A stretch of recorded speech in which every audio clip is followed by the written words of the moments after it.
Up next, syndicated columnist Mark Steyn argues that the United States is destined for financial collapse and a decline in its role as a world leader if current political and cultural norms continue. The author contends that American debt has placed the country in a precarious position, and that regulation and lack of innovation have become hallmarks of the country's business climate. Mark Steyn speaks at the New Hampshire Institute of Politics and Political Library at St. Anselm College in Manchester, New Hampshire. Wow. Good evening. Looks like a lot of people happy to be here. I'm very excited. Everybody here to hear the musical theater critic? You think I'm joking? One thing you're going to learn tonight, ladies and gentlemen, is that the guy that you're here to see, who is named Mark Steyn, is a disabuser of false notions. Most of you think you are here to hear a critic, an author, a commentator. Let me begin by just reviewing a little bit of his life, because I think one of the neat things about Mark Steyn is that his very existence is a thumb in the eye to conventional wisdom and to things that you thought you knew. Mark Steyn is from Toronto, and like any wise and intelligent person, he got out as quick as he could. And I mean as quick as he could, like 16. Unfortunately, he made the mistake of going east instead of south, so he wound up in London. He was back and forth between Canada and England a little bit. Now, can you imagine? You're leaving home as a teenager, bopping back and forth in, the great British Empire. What are you going to do with yourself? So this guy becomes lots of different things. Rock and roll DJ, classical music DJ, musical theater critic. See? He makes documentaries. He writes about opera. Opera. This guy lives in the woods in New Hampshire. He's a culture critic. I put opera, I like opera, nothing wrong with opera. I put it in the car when I'm taking the kids camping, So it gives them a little culture as we're about to go kill fish and stuff. So this is just a little bit about how cultured and how varied a background Mark Steyn has. This is the guy that you're going to hear from.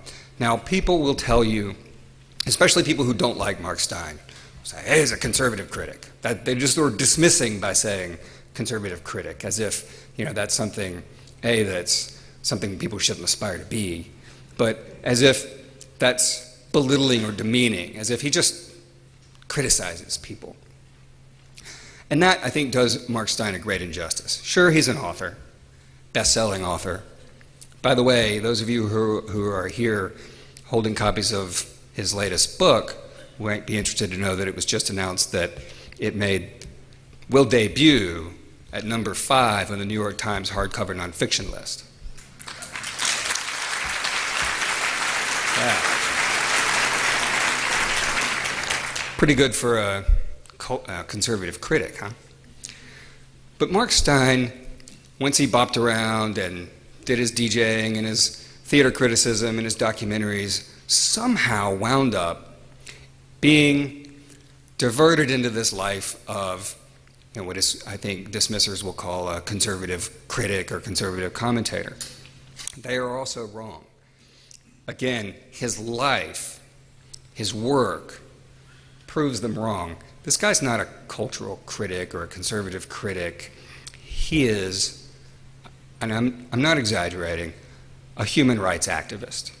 Now, some of you might laugh, right? Your idea of a human rights activist is somebody who, might have dreadlocks, hasn't bathed for a couple of days, is holding a sign, protesting that we need to take money from the free societies and give it to dictators. I mean, that's what people who commonly associate human rights activists with, right? Well, Mark Steyn is in fact a human rights activist. His writing, his work, is dedicated to promoting liberty, to making people as free as they can be. And he doesn't just walk the walk. This is a guy who, in writing about issues of freedom, of oppression, was brought up on charges, maybe charges is too strong a word, was brought before the Canada Human Rights Commission and accused of bigotry. Because he said things about Muslims, he wrote things after 9/11 about Islam, about radical Islam, that some of the more sensitive people in the Islamic community, if you want to call it that, in Canada took offense to. So they took him before 3 different human rights commissions. Now, we in the United States might find this baffling because we enjoy the freedoms to be able to criticize and to call other people out when we think they're doing wrong. In Canada, they have a human rights code that says you're not allowed to talk about a group, a person or group, in a way that would subject it to hatred or ridicule or so forth. So this group said, hey, Mark Steyn is making people think bad things about Muslims, so they brought him up in front of 3 different human rights commissions. Of course, each time was thrown out. And this is what I love about Mark Steyn. When it was thrown out of the Canada Human Rights Commission, the big national one, and they said, look, nothing he said here really rose to the level of being something we can lock him up for or censor his writings for. Although in Canada, I think it's kind of frightening that there is such a thing as a Human Rights Commission that does have the power to, as the people who brought him up to the commission wanted, to direct him and his publication and what to say. They tossed it out, and Steyn got mad and said, I wanted to lose. I wanted to lose so you would take it to court, a real court, with real laws, so we could put this notion to rest and we could free the people of Canada. That's the kind of person that Mark Steyn is. That's the kind of human rights activism that I think is so critical and so important today, and that you're about to hear a lot about. So with that, let's please welcome Mark Steyn.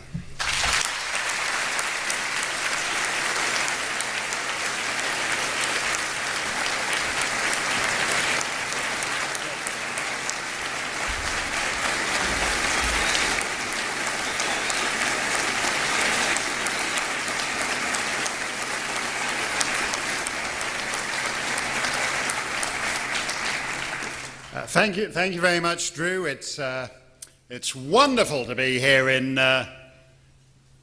what the hell state are we in again, Drew? Oh right, my state, New Hampshire. I hope he's sure about that. It's weird, I never recognized the bit with indoor plumbing.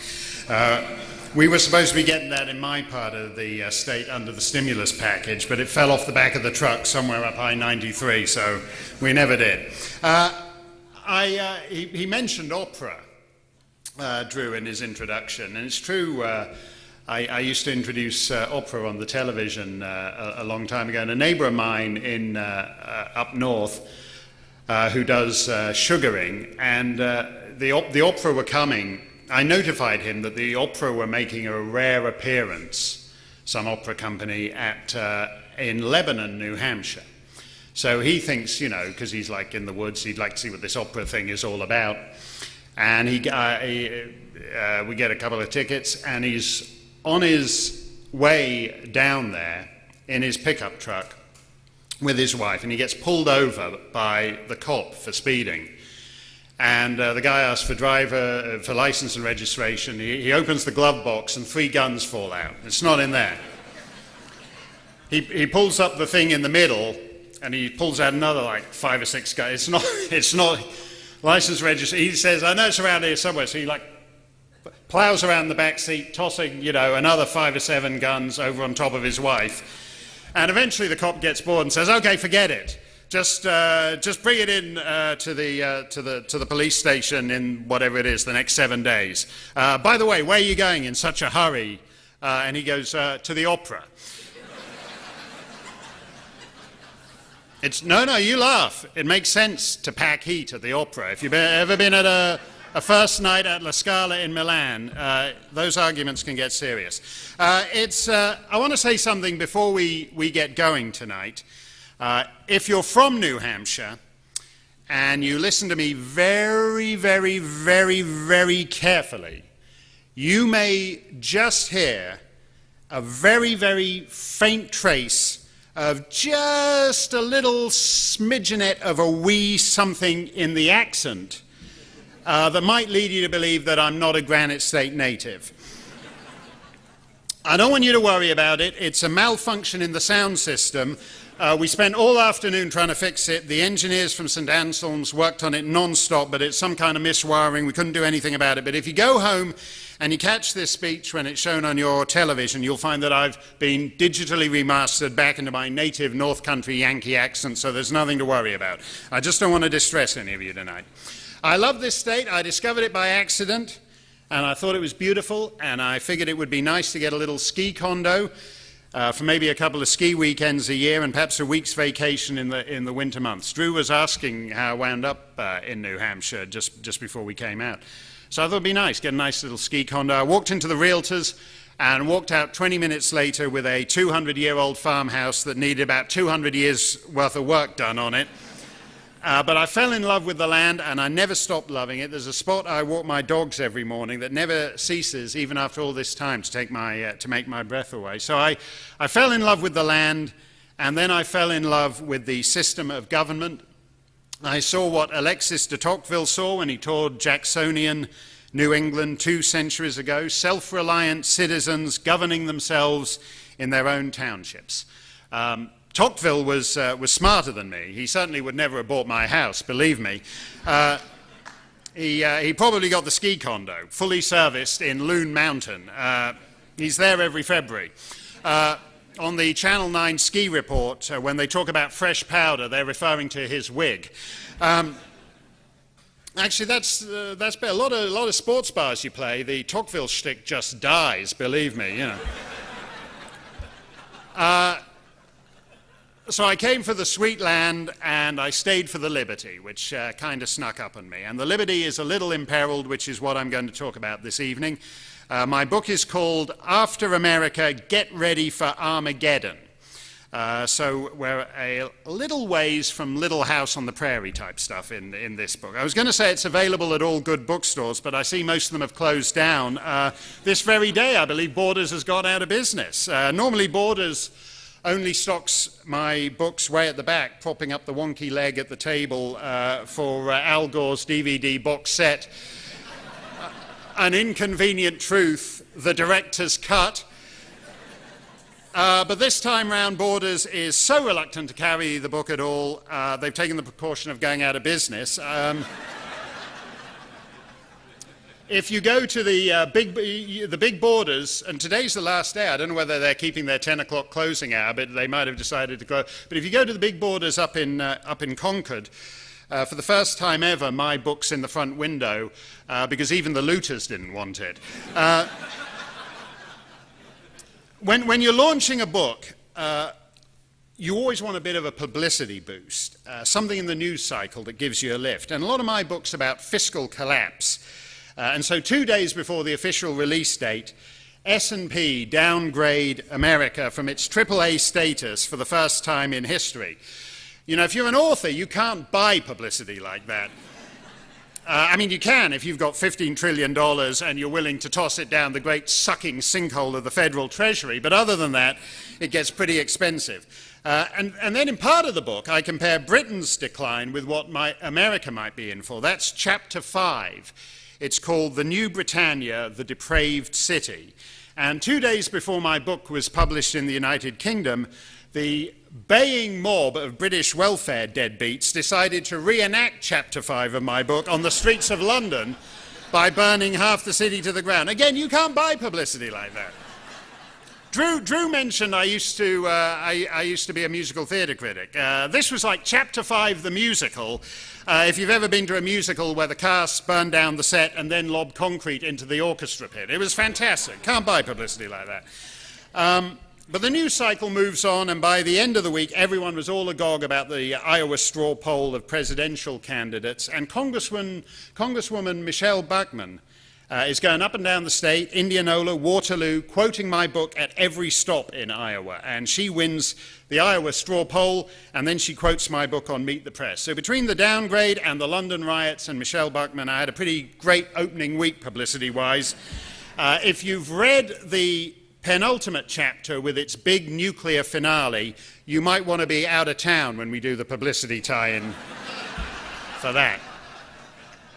You don't write a book called After America because you want it to happen. You write it in order to prevent it happening. Total societal collapse is not in my interest. If you're an author, the destruction of the banking system makes it much harder to cash the royalty check.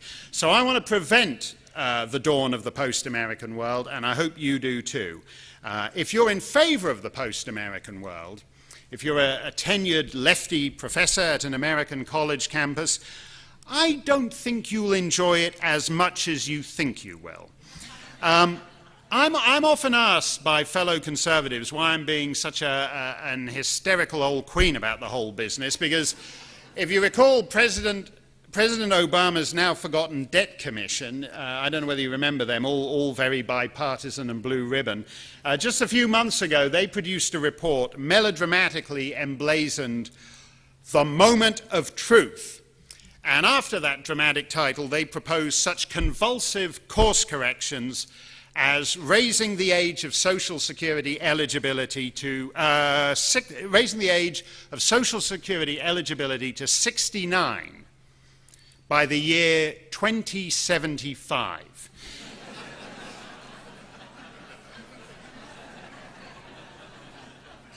So with wake-up calls like that, we can all roll over and sleep in for another half century, right?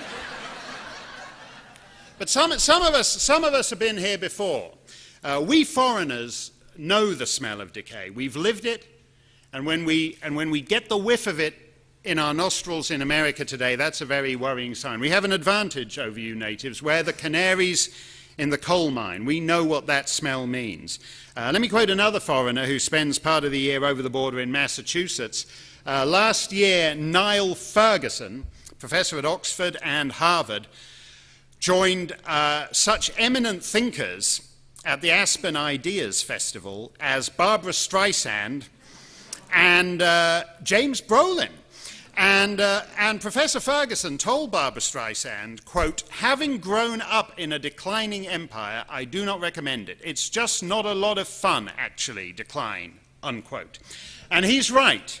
It's not. It really isn't. You don't want to go there, and we're well on the way there, deep in decline and heading for the fall, and one hell of a fall. We're not like Greece or Portugal or Ireland or Iceland. The scale is entirely different. No one uses the T word, trillion, in Lisbon or Dublin. That word is unique to Washington. And when a multi-trillion-dollar catastrophe slides off the cliff, it lands with a much bigger thud than Iceland or Portugal do. One of the saddest aspects of the present debate is the assumption that American decline will be as comfortable for Americans as British decline was for Britons when the Pax Britannica yielded to the Pax Americana after the Second World War. Dream on. That was the smoothest transfer of global dominance in history, and it isn't going to go that smoothly next time round, and next time round's already underway. By 2016, according to the IMF, the world's leading economy will be a communist dictatorship. That's in 5 years' time. Now think about that. If the IMF is right, the guy you elect next November will be the last president of the United States to preside over the world's leading economy. And instead, the preeminent economic power will be a one-party state with a communist Politburo presiding over a largely peasant population with no genuine market, no human rights, no property rights, no rule of law, no freedom of speech, no freedom of the press, a land whose legal, political, and cultural traditions are as alien to its predecessors as could be devised. And it will not merely mark the end of a 2-century Anglophone economic dominance, but even more civilizationally startling. Unlike the Americans and the British and the Dutch and Italians before them, the leading economic power will be a country that doesn't even use the Roman alphabet. It's very silly to assume that this is just a matter of dollars and cents and debt to GDP ratios. When money drains, power drains remorselessly. The week before my book came out, everyone was very excited about whether we would reach a so-called deal on the debt ceiling before the clock chimed midnight on August the 2nd. Remember all the big fuss about this? August the 2nd is looming, it's coming, it's approaching. August the 2nd at midnight. If we didn't reach a deal on the debt ceiling, our glittering coach would turn back into a pumpkin. And Air Force One would turn back into a large zucchini with 2 stick-on wings of President Obama's beloved arugula, flapping limply as it tried to get airborne. I may be overextending the metaphor a little here. This is classic Beltway nonsense. The debt ceiling deadline was entirely irrelevant. The problem is not the ceiling, it's the debt. And Cinderella negotiating to extend the midnight deadline to maintain the illusion to 2 a.m. does not alter the fact that it is an illusion. Just to put that debt ceiling debate in perspective, there was a dispute between John Boehner and the Congressional Budget Office about the so-called scoring of his plan. Speaker Boehner said his plan called for $7 billion of cuts for the 2012 budget. The CBO said the plan only reduced the 2012 budget by $1 billion. Which of these numbers is correct? Who cares? The $7 billion that John Boehner calls, quote, a real enforceable cut for financial year 2012 represents what the government of the United States currently borrows every 37 hours. In other words, between now and the time and the end of the week, we will have borrowed back every dime of those painstakingly negotiated savings. If the CBO's scoring is correct, that it reduces the 2012 deficit by just $1 billion, then the cut represents what the United States borrows every 5 hours and 20 minutes. In other words, in less time than it takes to drive from my pad upstate to St. Anselm's and back, in the time it takes to watch Harry Potter and the Deathly Hallows Parts 1 and 2 with a bathroom break in between, all the savings of this painstakingly negotiated plan will have been borrowed back. 7 billion or 1 billion? Who cares who's right? That's a choice between dead or deader. A month of shuttling back and forth between the Capitol and the White House for a, quote, real enforceable cut of $1 to $7 billion? Let me give you some numbers that are rather more relevant. Within a decade, the United States will be spending more of the federal budget on its interest payments than on its military. That's to say, more on debt service than on the armed services. And according to the CBO's long-term budget outlook, by 2020, the government will be paying between 15% and 20% of its revenues in debt interest, and defense spending will be down between 14% and 16%. So America, just to get this in perspective, America is responsible for about 43% of the world's military expenditures. Within a decade, America will be spending more on debt interest. And this is not paying off the principal. This is like when you get your MasterCard at the end of the month, you can't pay off any of the debt. All you can do is just stay current with the monthly interest charge. Our monthly interest charge will be more than the combined military expenditures of China, Britain, France, Russia, Japan, Germany, Saudi Arabia, India, Italy, South Korea, Brazil, Canada, Australia, Spain, Turkey, and Israel. You add up all their military budgets, that's our interest charge on the debt. By 2015, by the way, and that's if they stay at their current historic low, if they were to return to what they've averaged in the last 20 years, about 5.7%, America will be spending more than the planet's entire military budget on debt interest. By about 2015, we will be covering the entire cost of the People's Liberation Army of China. That's what you guys have to pay for. Small businesses in Bedford, suburban homeowners in Nashua will be paying for the entire budget of the Chinese military. No precedent on that anywhere in history. The Roman Empire got pretty stupid in its last years, but they didn't say to Roman taxpayers that as a matter of policy, you're going to have to pick up the bill not just for the Roman military, but the Visigoth military as well. And if they had, it wouldn't have been so bad because the Visigoth military's budget was mostly just pelts. So they'd still have got a better deal than we do. Permanence is the illusion of every age. We are not just outsourcing the economy, we are outsourcing power. And as American power fades, it's outsourcing the future to a very dangerous planet. This is bleak, and I understand it's a depressing scenario. I don't want to give away the ending of my book, but when we do the musical version that Drew seemed to be encouraging, we will focus group the finale in out-of-town previews, and we'll change it to a happy ending in which Michelle Bachmann sees the error of her ways and settles down with Joe Biden to run an all-singing, all-dancing Department of Community Organizer grant applications in Chicago. It'll warm your heart. But until we close the deal with Disney on that particular project, let me stay being grim. It starts with the money, but it never stops there. Just let me spell out where a post-American world leads. A is for addiction.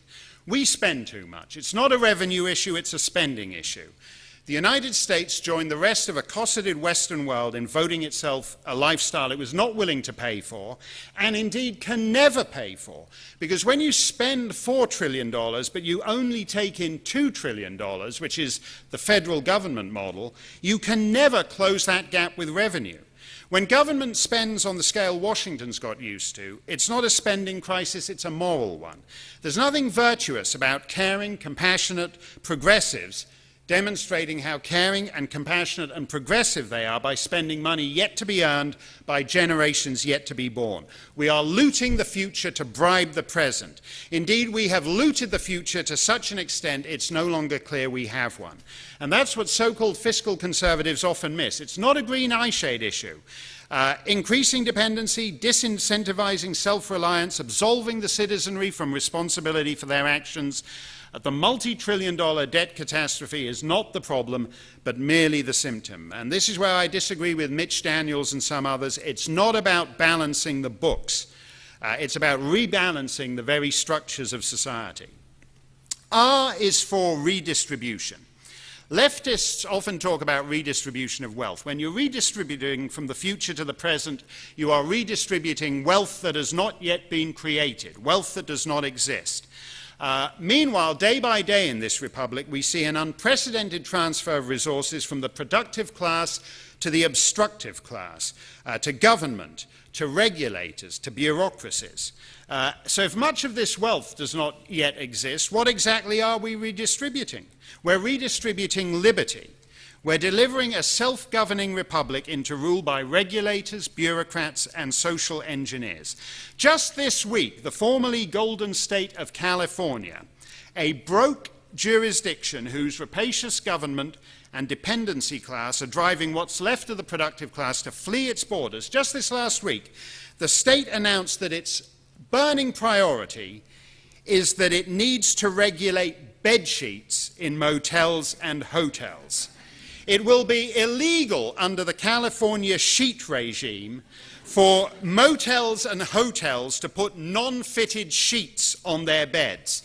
And so there will be a sheet regulatory regime with sheet regulatory enforcers kicking down the door of room 73 of the Orange Grove Motel to check they're in compliance with the California sheet regime. You can try to resist, but they'll kick the sheet out of you.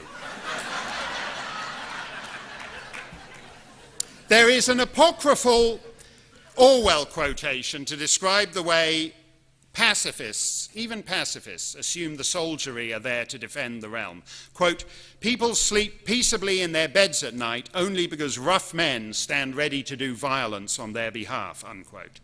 Ha! Says the state of California. People sleep peaceably in their beds at night only because the state agency of sheet regulation stands ready to do violence to innkeepers with non-elasticated sheets. By the way, if there's any Ku Klux Klan members here tonight, because I know you Tea Party guys, I know what it's really about. So if there's any Ku Klux Klan members here tonight, if you're planning on flying in for a lodge meeting with a Grand Kleagle in California, you will need a fitted sheet, okay?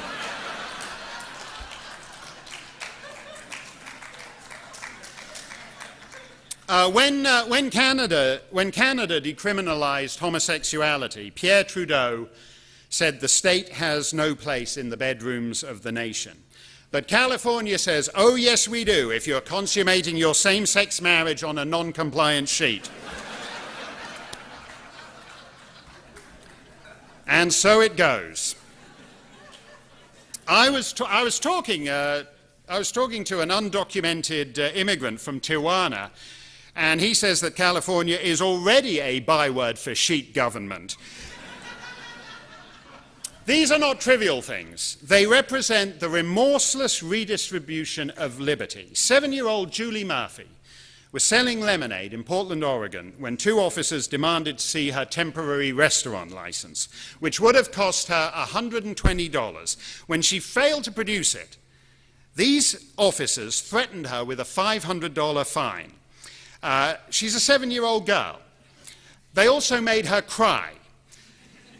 Now, when I read these stories, there was another one in the papers just the other day.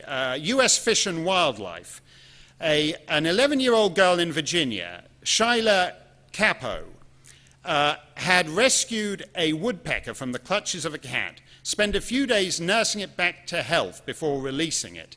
An agent of the United States Department of Fish and Wildlife arrived along with an escort of Virginia state troopers to deliver a $535 fine to the little girl who rescued the woodpecker for the federal crime of transporting a protected species of woodpecker. She transported it out of the mouth of the cat who was eating it. Serve the cat with the $535 fine for illegally transporting the woodpecker down your gullet. These are not small things. Two officers shake down the 7-year-old girl for the $500 lemonade stand fine. Officers from 2 agencies, federal and state, make the 11-year-old girl, Shyla Capo, cry for rescuing the woodpecker. They should be ashamed of themselves. This is not a small thing. They do not understand the relationship between the citizen and the state. When I read these stories, I'm always reminded of Saudi Arabia's religious police, the Mutaween, the Commission for the Promotion of Virtue and Prevention of Vices. Except in this case, our religious police, the religion they're enforcing is state power. Perhaps like the fierce, bearded men of the Mutaween, the cheerless scolds of Permit Stan could be issued with whips and scourges to flay the grade school sinners in the street, the way the Mutaween do in Riyadh and Jeddah. When life hands you lemons, you make lemonade and then watch the state enforcers turn it back into sour fruit. Ask yourself this. It's exactly the same thing as with gun control. Gun control is not about guns, it's about control. Woodpecker control is not about woodpeckers, it's about control. Lemonade control is not about lemonade, it's about control. If a second grader can no longer sell homemade lemonade in her front yard without $500 worth of permits, what aspect of your life can't the government regulate? For more and more Americans, law has been supplanted by regulation. A governing set of rules not legislated by representatives accountable to the people, but invented by an activist bureaucracy, much of which is well to the left of either political party. You may remember that Congress stripped provisions for end-of-life counseling, the so-called death panels, out of the Obamacare bill. But Kathleen Sebelius, the Secretary of Health and Human Services, put them back on her say-so. Why shouldn't she? The new law contains 700 references to the Secretary, quote, shall, another 200 to the Secretary, quote, may, and 139 to the Secretary, quote, determines. So the Secretary may and shall determine pretty much anything she wants. Plucked at random, quote, the Secretary shall develop oral health care components that shall include tooth-level surveillance, unquote. Tooth-level surveillance. That phrase is hitherto unknown to human history. But it's in Obamacare. George III never went in for tooth-level surveillance. If the stories about George Washington's wooden teeth were true, that would have killed the American Revolution right there and then. I'm not sure even Colonel Gaddafi goes in for tooth-level surveillance. From colonial subjects to dentured servitude in a mere quarter millennium.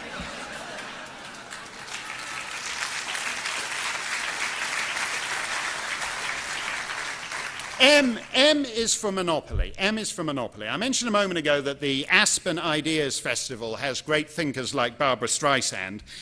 So I would like to cite another great thinker, George Harrison of the Beatles. In 1969, George Harrison, in the course of a wide-ranging ramble, briefly detoured out of the Hare Krishna chants and LSD into some remarks about the Monopolies Commission, which is the British version of the US Antitrust Division.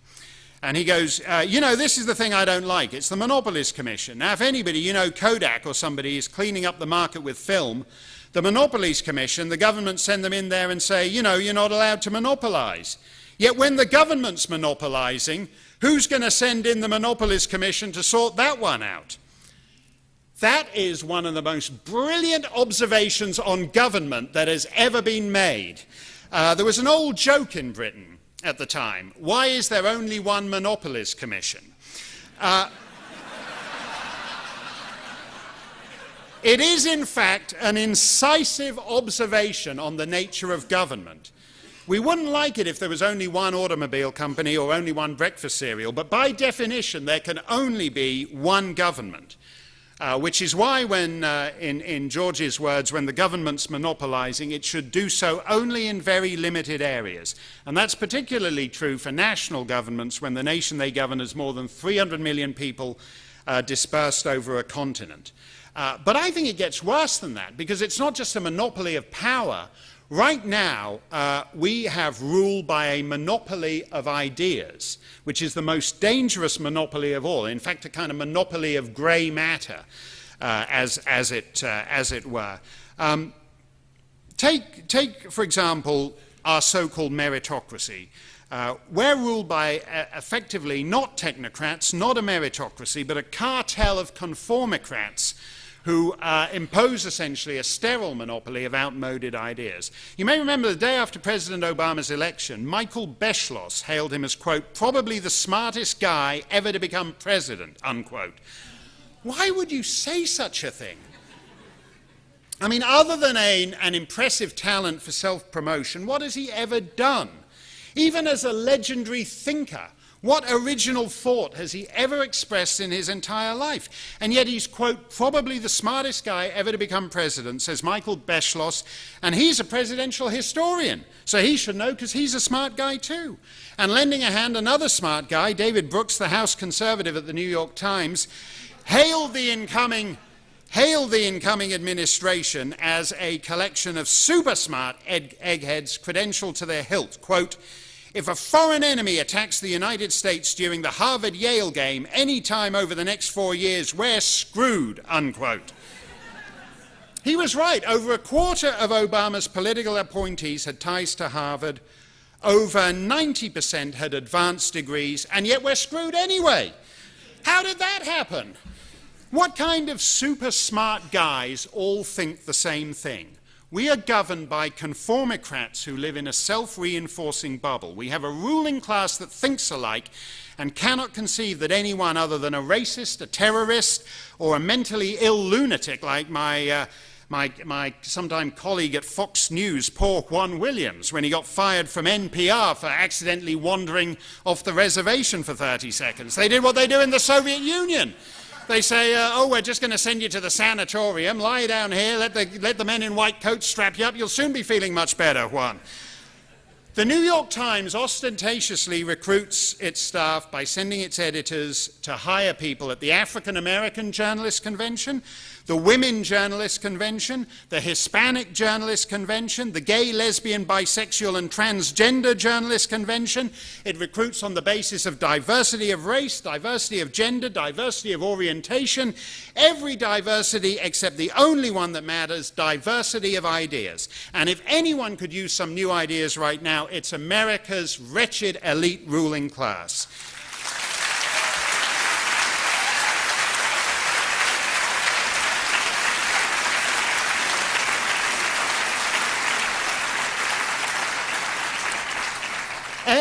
A is for arteriosclerosis, which is really the shortest answer to Obama. Yes, we can. No, we can't. Have you tried to? The zoning committee, the planning committee, the environmental impact study, try putting that on the end, on the asterisk after yes, we can. America is seizing up. I cite the most obvious example in my book, the 10-year hole in the ground in Lower Manhattan that should shame every one of us here. Because destroying those buildings is something America's enemies did to us. Leaving the hole in the ground for a decade is something we did to ourselves. The Empire State Building, which was the tallest in the world back then, was put up in 18 months during a depression. Where's that spirit today? What can you do in 18 months today? At that 10-year hole in the ground in Lower Manhattan is profound and eloquent in what it's telling us about American sclerosis. G is for global retreat. As Britain and other great powers quickly learned, the price of big government at home is an ever smaller presence abroad. First comes reorientation and the shrinking of the horizon. After empire, Britain turned inward. Between 1951 and 1997, the proportion of government expenditure on defense fell from 24% to 7%, while the proportion on health and welfare rose from 22% to 53%. And that's before Tony Blair's new Labour government came along in 1997 to widen the gap even further. Now, I'm sure, you know, for that 53% welfare spending, you saw what a bang for the buck they got in the scenes on your TV screens this last week. When they spent that, within living memory, the city in flames on our TV screens every night, governed a fifth of the Earth's surface and a quarter of its population. It then inverted its priorities and spent all that money on its nanny state charges at home, with what spectacular results you can see if you've made the mistake of booking a trip to historic London in the next 6 weeks. Good luck with that.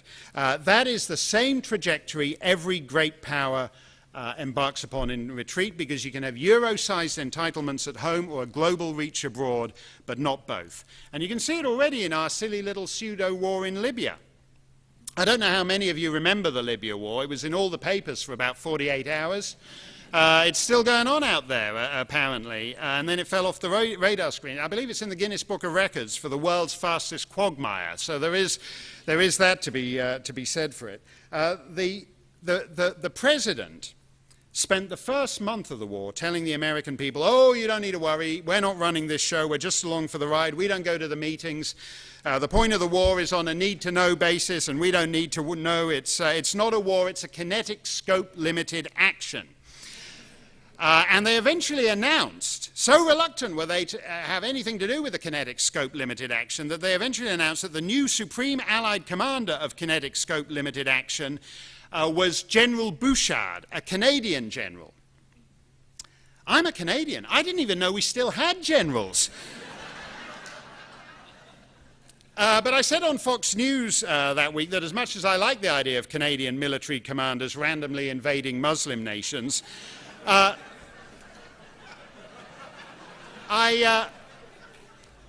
really feel the gig should have gone to a Mexican general, because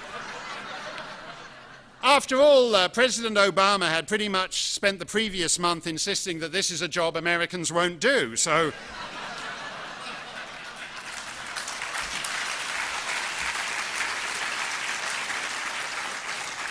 War is hell, but kinetic scope limited action is purgatory. Putin in the Kremlin The Politburo in Beijing, the mullahs in Tehran, they're all enjoying this glimpse of the post-American world in Libya right now. A world in which the global order maker of the last 60 years not only can't enforce its will, but no longer makes any serious attempt to do so. They're looking forward to that world. E is for engineering. The ideological homogeneity and social engineering of our education system would be regarded as child abuse, I think, in any other age. Aside from its other defects, it diverts too many Americans into frivolous, unproductive activity while our competitors get on with the real work. In 1940, a majority of the US population had no more than a grade 8 education. By 2008, 40% of 18 to 24-year-olds were enrolled in college. So on track to a world in which the typical American is almost twice as old by the time he completes his education as he was in 1940. He's spent over twice as long in the classroom, and in theory gotten twice as much attention from his school mom because the pupil-teacher ratio is half of what it was a century ago. Education is the biggest single structural defect in the United States right now. No country needs to send a majority, never mind all, as is President Obama's ambition, all of its children to college, and no country should. If only because not every child has the aptitude to benefit, and not every child who has the aptitude wants to go or needs to. And for most who wind up there, college is a waste of time and money and life. Hacks pretend to teach, slackers pretend to learn, and employers pretend it's a qualification. We have $1 trillion. American individuals hold $1 trillion just in college debt. That's the equivalent of a G7 economy, just in one small boutique niche market of debt. You'll recall that before she ascended to the throne of First Lady, Michelle Obama worked for the University of Chicago Hospital. She wasn't a nurse, she wasn't a doctor, she wasn't even a janitor. She was taken on by the hospitals to run, quote, programs for community relations, neighborhood outreach, staff diversity, and minority contracting, unquote. She was a diversicrat, a booming industry in elite America. In 2005, just as her husband was coming to national prominence, by strange coincidence, the happy coincidence with which the ruling class in Chicago are often blessed, she received an impressive $200,000 pay raise and was appointed Vice President for Community and External Affairs in charge of managing the hospital's business diversity program. Mrs. Obama famously complained that America is, quote, just downright mean, unquote. And you can see what she's getting at. She had to make do with a lousy $316,962 plus benefits for a job so necessary to the hospital that when she quit to become First Lady, they didn't bother replacing her. Leave corporate America. That's what she boasted she did. Yes, indeed, it makes sense. Leave corporate America and get a non-job as a diversity enforcement officer. That's where the big bucks are. You go over the Connecticut River to our neighbors in Vermont, and if you go to any Vermont college and talk to the students, the ambition of most of them is to work for a, quote, non-profit. Sounds so nice, doesn't it? The entire state of Vermont is a non-profit.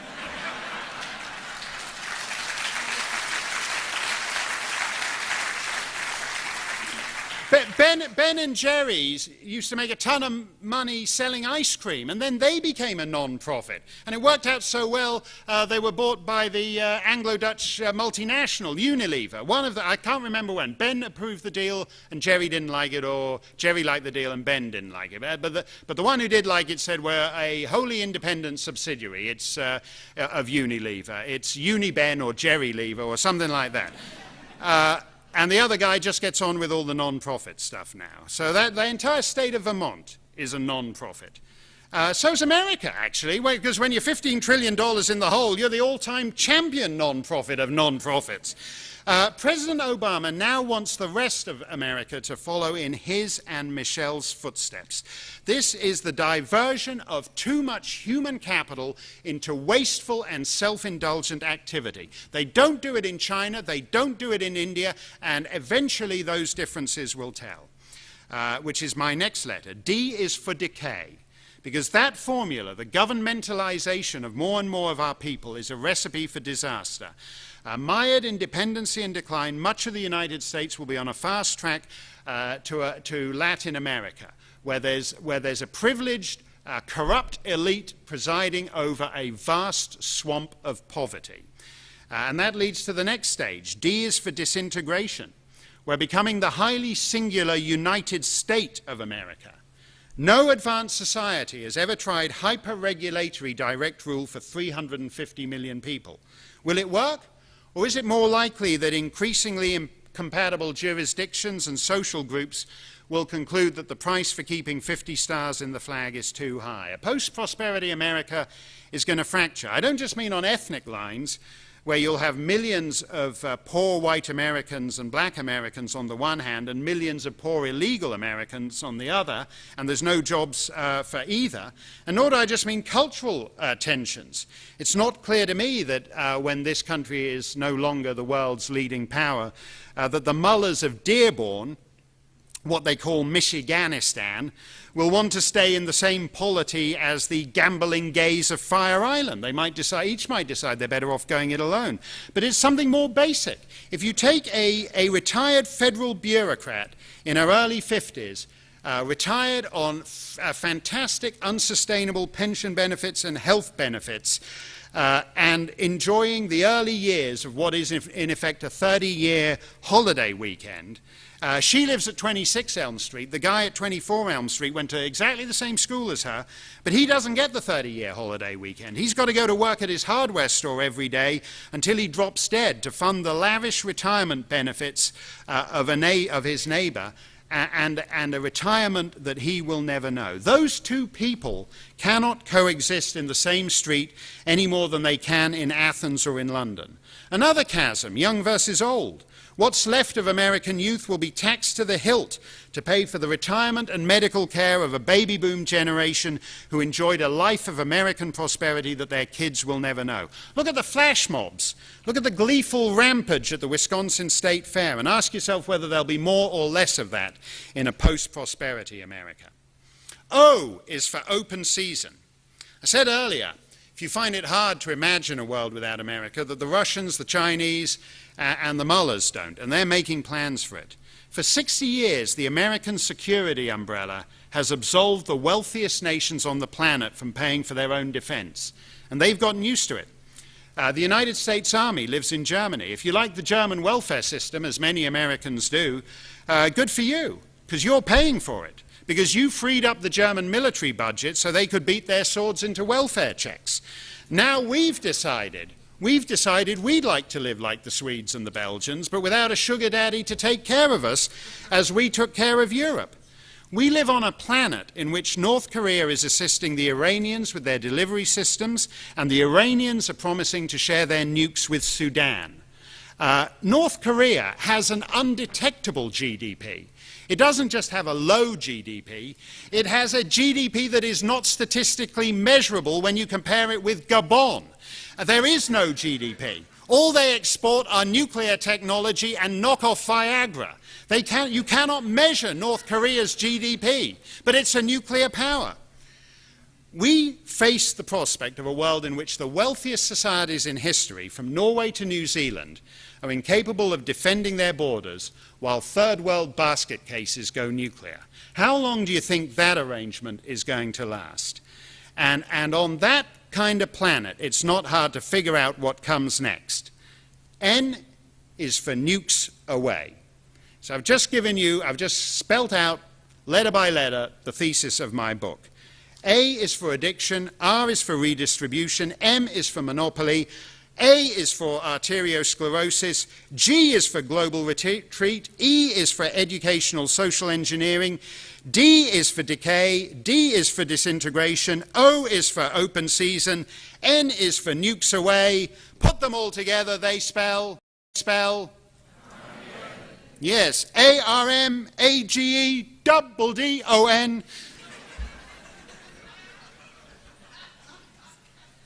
From state-regulated lemonade sales to nuclear devastation, from fiscal ruin to planetary ruin in nothing flat.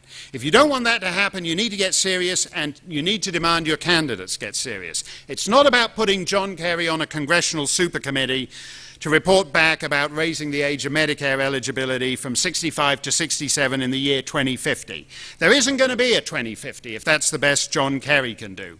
The best he can do for America is to go and windsurf off Nantucket in that buttock-hugging yellow spandex.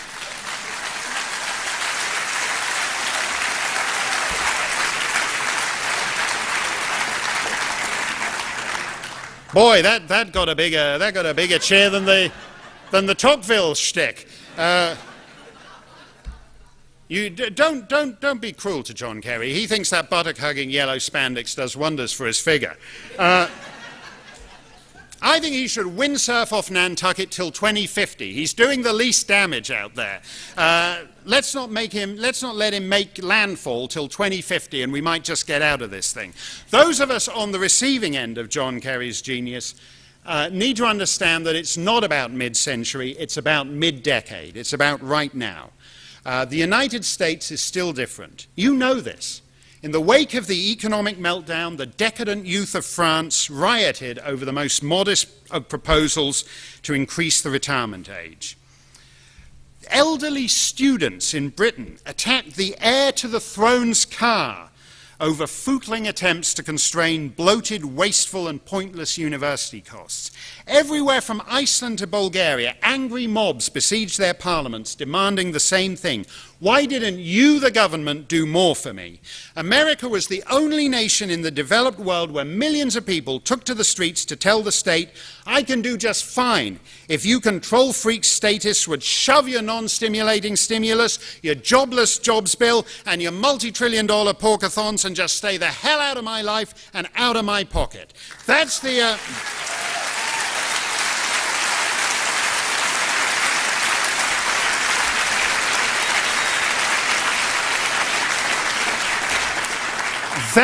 That's the America that has a sporting chance. Even as America's spendaholic government outspends not only America's ability to pay for it, but by some measures the planet's, even as it follows Britain into the dank pit of transgenerational dependency and a failed education system and unsustainable entitlements, even as it makes less and less and mortgages its future to its rivals for cheap Chinese trinkets, most Americans, including far too many of my friends on the right, assume that simply because they're American, they're insulated from the consequences. I had this with my friends on Fox News last week when I said you couldn't seriously argue that we didn't deserve the downgrade. You couldn't seriously argue that this nation was triple A with $15 trillion worth of debt. And my friends on Fox News, the most right-wing guys in the American media said, what do you mean? Of course we're AAA. We're better than AAA. We should have a quadruple A category just for us. These loser countries in the 18 countries in the AAA category. They're loser nations. They can't compare with us. We need to understand we are not AAA. When you've got $15 trillion in debt, you can't be AAA. When you've got 10 times that in unfunded liabilities, you can't be AAA. Cecil Rhodes, the great British imperialist, actually wasn't a great British imperialist, remarkably unpleasant man, but he did leave one memorable... Forgot where I was for a minute there. I got to remember, the Tocqueville shtick gets a big cheer in New Hampshire. The Cecil Rhodes cheer gets big cheers when you're in South Africa. I got to remember. I took the wrong assimilation pill before I walked on. Cecil Rhodes, the deplorable British imperialist, distilled the assumptions of generations when he said that to be born an Englishman was to win first prize in the lottery of life. And on the eve of the Great War, in his play Heartbreak House, George Bernard Shaw turned the thought around to taunt a ruling class too smug and self-absorbed to see what was coming. Do you think, he wrote, the laws of God will be suspended in favor of England because you were born in it? In our time, to be born a citizen of the United States is to win first prize in the lottery of life. And as Britons did in Cecil Rhodes' day, too many Americans assume it will always be so. Do you think the laws of God will be suspended in favor of America simply because you were born in it? Think carefully about that question. When you live in the North Country, when you live in a state where the weather spends 6 months of the year trying to throttle the life out of you, one thing you understand is the fragility of civilization. Back in the spring, I was walking on an abandoned Class 6 road behind my house with my 2 boys one morning when we noticed a huge mama bear rearing up in the trees just off to our left. And then just ahead of us, we noticed one little cub, and behind us another little cub. And we were in the middle. And my boys were excited, but a little scared. And that's the way I feel as we embark on this critical half-decade.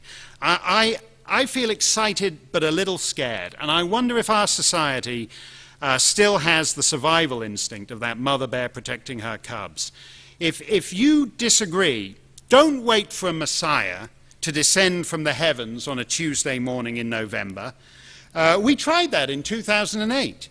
We entrusted a multi-trillion-dollar enterprise to a guy who's never created a dime of wealth in his life, and then we were surprised that for some reason it didn't work out. This time it's up to you. Ordinary citizens need to do this year and next year as they did in 2009, 2010, and move the meter of public discourse. In my book, I quote Milton Friedman. Milton Friedman says, don't elect the right people to do the right things. Create the conditions whereby the wrong people are forced to do the right things. Every time, that deserves a chair. There should be nothing controversial in that, because he's absolutely, every time you see Obama go and give a speech and someone has taken the precaution of loading up some lame boilerplate into his prompter about how we need to get our fiscal house in order and we need to control the deficit. The only reason he's even pretending to care about it is because the meter of public discourse was moved in 2009 and 2010. He's the wrong person being forced to pretend that he wants to do the right thing. Let's keep changing the discourse until the wrong people are actually forced to do the right thing. Milton Friedman is right about that. When I first moved to New Hampshire, I carelessly assumed that General Stark had said live free or die before some battle or other. I thought it was a bit of red meat to rally the boys for the charge, a touch of the old, Henry V at Agincourt routine. And then I discovered that our state's great Revolutionary War hero had made his creed occur decades after the cessation of hostilities in a letter regretting that he would be unable to attend a dinner. And in a strange way, I found that even more impressive, because in extreme circumstances, many of us can rouse people to rediscover the primal impulses in the way that the brave men on Flight 93 did. They took off on what they thought was a routine commuter flight, and when they realized it wasn't, they went into General Stark mode and cried, "Let's roll."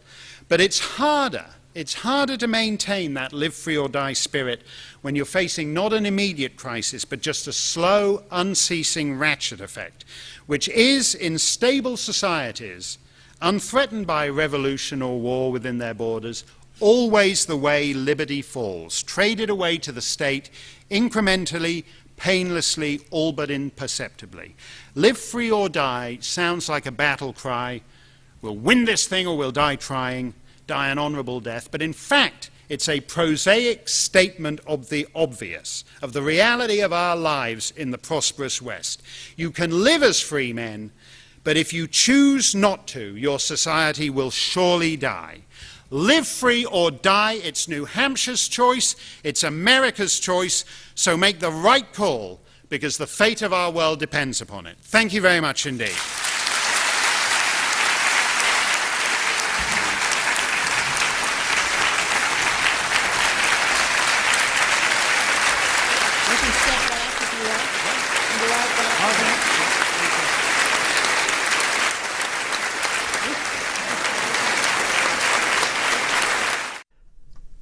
For more information on Mark Steyn and his work, visit steinonline.com.